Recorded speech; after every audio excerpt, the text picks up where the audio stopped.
안녕하세요.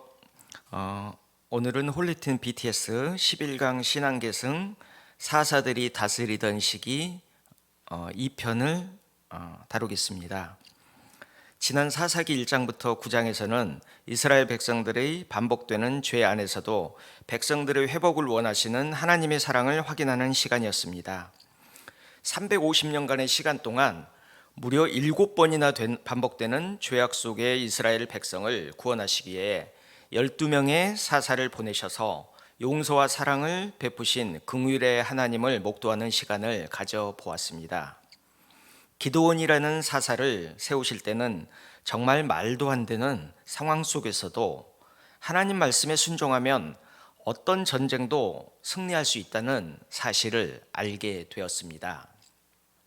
이어서 오늘은 사사들 중에서도 기대에 미치지 못하는 지도자들에 대해서 알아보겠습니다.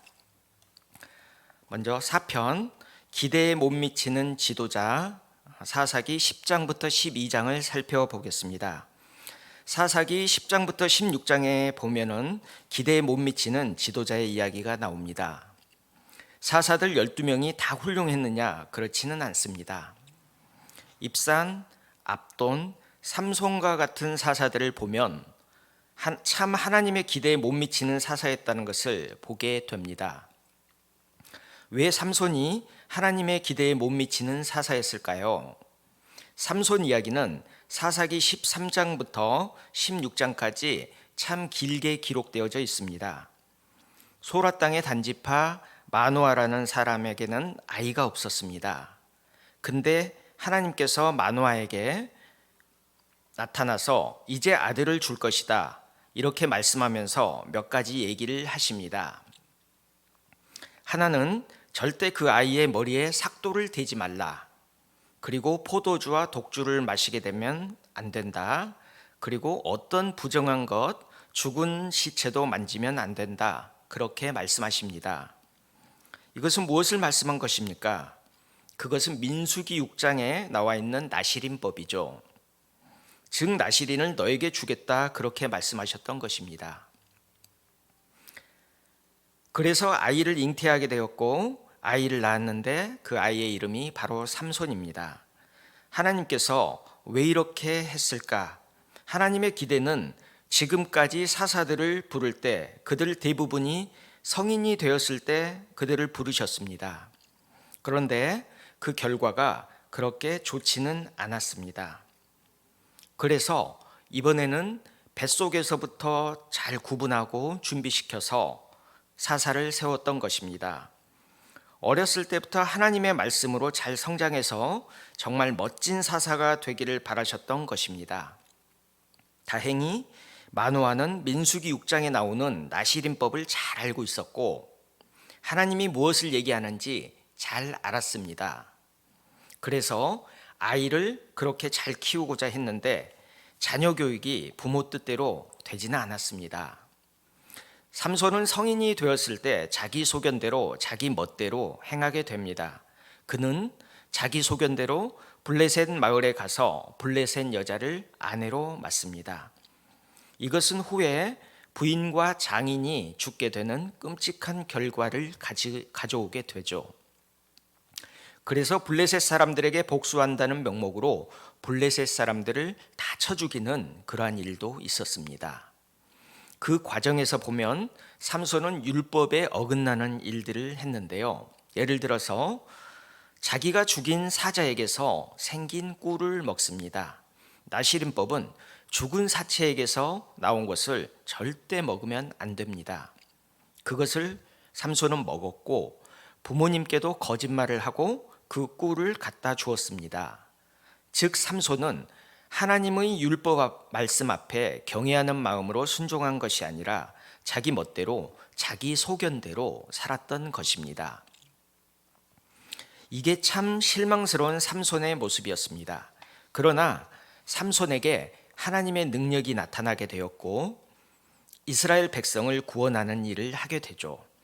그러나 여인 드릴라와 사랑에 빠진 삼손은 자신의 힘의 비밀을 드릴라에게 알려주어 힘을 잃게 되었고 마지막에 하나님께 간절히 기도하여 다시 힘을 얻게 되죠.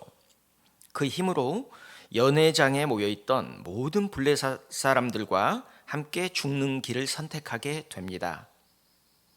그래서 결국 수천 명의 사람들을 죽이고 자신도 죽게 되죠. 이와 같이 드릴라라는 여인과 하나님 사이에서 갈팡질팡하던 사사 삼손의 모습은 그때 당시 이스라엘 백성의 모습이었습니다. 우상과 하나님 사이에서 갈팡질팡하다가 우상에게 깊이 빠지는 이스라엘 백성은 결국에는 멸망할 수밖에 없다는 교훈을 주고 있습니다. 오늘날 우리는 어떻습니까?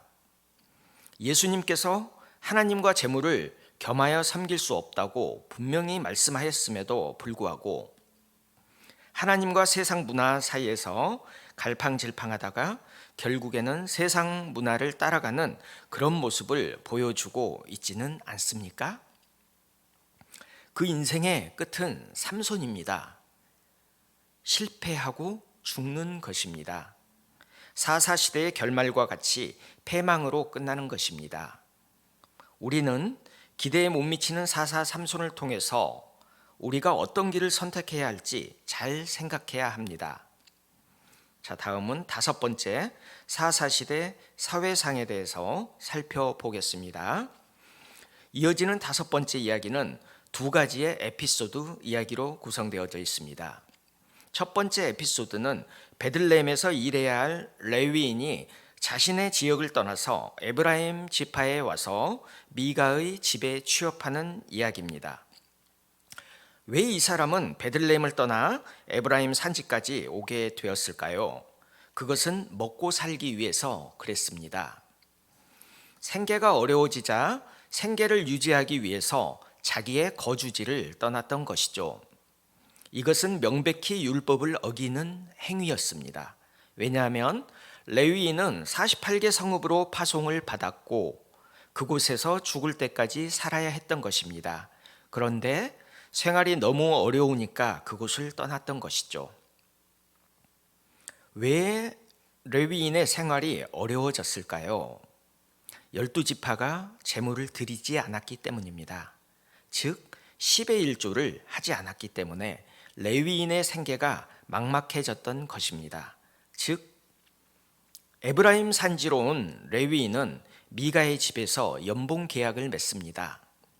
1년에 은 10개, 의복 1벌, 그리고 숙식을 제공받는 조건으로 미가의 집에 축복을 빌어주는 제사장이 됩니다. 이 모습은 오늘날 무당과 같은 모습이죠. 한 개인의 집에 축복을 빌어주는 안타까운 신세로 전락하게 된 것입니다.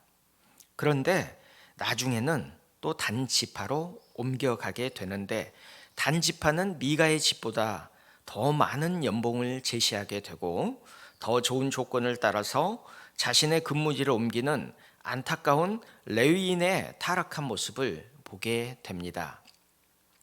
2번째 에피소드는 더 참담합니다. 첩을 두면 안 되는 레위인이 첩을 두게 되었던 것입니다. 부부간에 마음이 상한 레위인의 첩이 친정으로 가게 되었고 처가댁으로 가서 첩을 달래서 돌아오던 길에 2사람은 기브아에서 유숙을 하게 됩니다.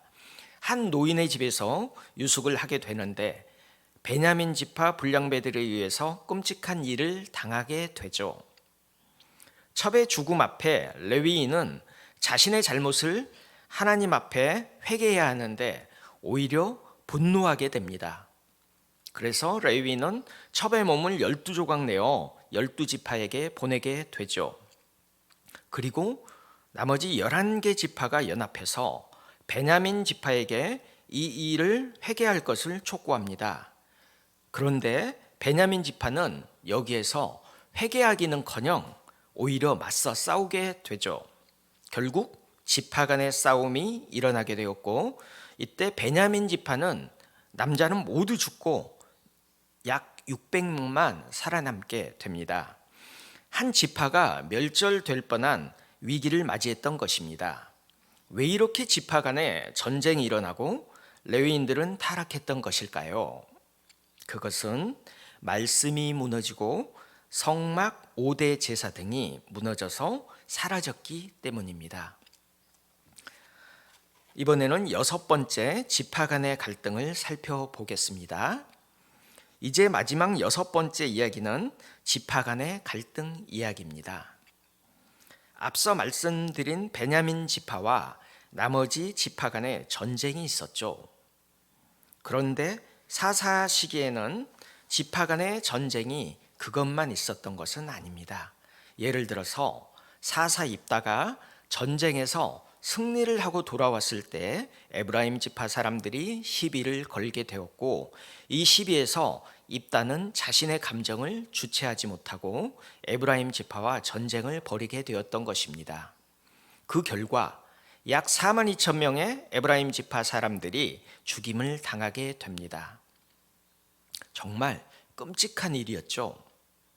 하나님 나라의 사명을 붙잡고 연합하여 하나님 나라의 일을 해야 할 12지파가 갈등하고 전쟁하고 또 서로 죽이는 일이 사사기 내내 있게 됩니다.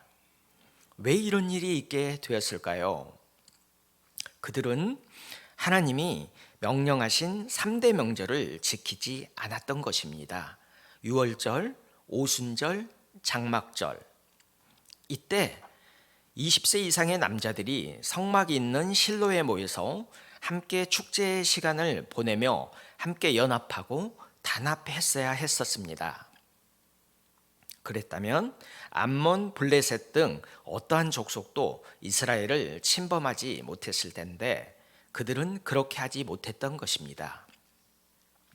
지파 간의 안타까운 갈등의 이야기, 그것이 사사시대의 모습인 것을 보게 됩니다. 이제 사사시대를 정리해 보겠습니다. 사사시대에는 왕이신 하나님을 왕으로 인정하지 않고 그분의 율례와 법도를 따라 살지 않고 각자 자기 소견대로 살았던 시대입니다.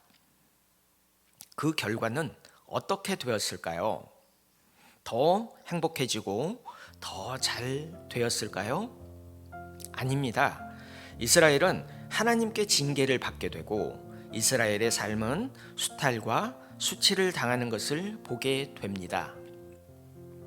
사사기를 통해서 우리에게 주는 중요한 메시지는 하나님이 우리의 왕이 되신다는 것입니다. 그분은 우리를 통치하시는 말씀을 주셨습니다. 우리가 그분의 말씀대로 율례와 법도를 즐거워하고 그 기록된 대로 행할 때 하나님께서 우리를 축복의 길, 생명의 길로 인도하십니다.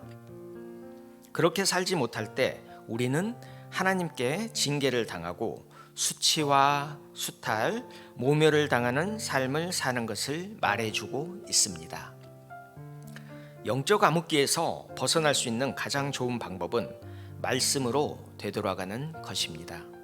그 말씀을 붙잡고 살아갈 때 우리는 복의 사람으로서 살아가게 될 것입니다. 그러한 하나님의 말씀에 충실한 우리 홀리틴 여러분이 되기를 축복합니다.